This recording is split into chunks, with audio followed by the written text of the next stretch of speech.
My parents have been replaced with exact copies of themselves.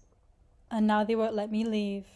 This all started when I came back from college for a weekend to visit my parents. My 20th birthday is this Monday, and after some back and forth texting with my mom, she said she really wanted to see me and I should be home to celebrate with her and dad. I've always had a bit of a distant relationship with my parents. We're on good terms and everything. We were just never really a lovey-dovey family type. I haven't seen them in about a year since I left for college, and I realised I did feel some excitement in the pit of my stomach for the thought of getting to see them again. After all, they were my parents and I do love them, obviously. I walked to the top floor of my parking garage and opened my car door, slinging my backpack full of extra clothes and bathroom essentials to its rightful spot on the passenger seat. I felt the warm sun hit my face through the dashboard window, letting out a calm sigh as I turned my keys in the ignition and began my trip home. The drive was easy enough. I queued up some of my favourite albums and was jamming all the way there until I pulled into my old house's driveway. I put the backpack on and excitedly walked inside to see my parents. When I walked through the door, I was first greeted by my dad in the kitchen. He turned towards me and spoke. "Greetings, son.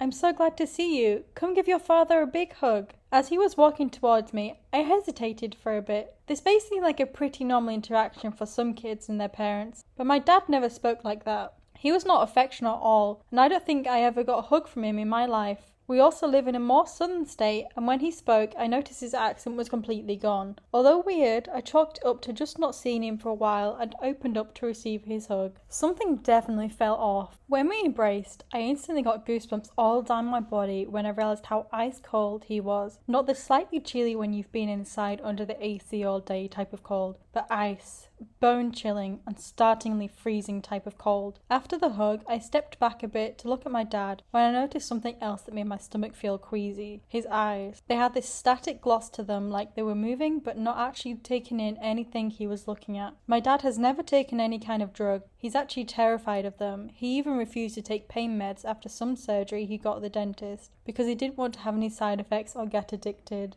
But my doubts were zipped away when my dad mentioned they had bought a bunch of food for me in the fridge and I should go help myself. He went up to his room to take a shower. He often gets back from the gym around the time I arrived, so this was per his usual routine. I opened the doors to our fridge and pantry, my eyes practically glowing when I saw the large array of food at my selection. The fridge was literally so full that I couldn't even see any shelf space available to set down the Dunkin' Donuts coffee I brought in with me. College has been a little hard financially for me. And I'll admit, after living off chicken, potatoes, protein powder and rice every day, I may have gorged out on the food a bit. While happily munching away on some candied walnuts and a nice glass of Sprite, I noticed a scrunched up ball in the corner of the kitchen next to our trash can. My curiosity piqued when I saw it and I grabbed it, uncrumpling it to read it in my head. It was a grocery receipt, a big one, like very big. I opened the fridge back up and realised that every single item in the fridge and pantry was on the list. Bought yesterday at 7:45 p.m. This was extremely weird. Not that they bought groceries, but the fact it implied before I came the fridge was completely devoid of any food or drinks whatsoever, as in completely cobweb empty. I began to get an uneasy feeling in my stomach. All these weird things begun to feel more and more off. My mom loved cooking and would never be caught dead with an empty fridge, or at the very least no staples like milk, eggs or bread. I heard footsteps coming down the stairs and quickly tossed the list into the trash. I was greeted again, but this time by my mother, who once again embraced me in a negative degree, Arctic style hug. It took everything in my power not to shiver. This whole visit already felt so weird, and I felt a weird sense of uneasiness slowly creep over me and amplify myself the longer I stayed. I asked my mom if dad was feeling okay, as he seemed a little distracted when I was talking to him. She instantly became stiff as a board when the words escaped my lip. "I do not know what you're talking about. Your father seems to be acting perfectly normal to me,"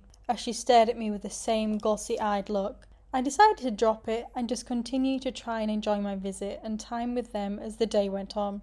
The uncomfortable feeling never really left, but I did start to have fun time together as we watched some movies and had some cake together. The night was starting to get late and my eyes were starting to get a bit droopy, so I said my goodnight and went upstairs and went off to my old room for bed. The first thing I noticed when I got up there was how clean everything was. Like it literally was spotless. I was honestly kind of flattered they spent so much time making sure the house was so tidy for when I came, and I felt grateful. The room was exactly the way I left it. and I walked over to this black marble bird statue one of my old girlfriends got me as a birthday present. I began rolling it around in my hands when I noticed something. There was no dent. When I first received it as a gift, I used to think it was the coolest thing ever and carried it everywhere with me. One day I tripped and fell while holding it, and it went flying into my bed frame, leaving a huge dent under the bird's left eye. But as I studied it in my hands, there was no dent. That's when I realised there was a tiny price tag etched into the bottom of the statue. One that was never there before. It was a fake. My stomach dropped as I set the bird down and checked my bed frame. Also no dent. I closed my door and climbed onto my bed to find another price tag on the frame, mattress and sheets. They were all new.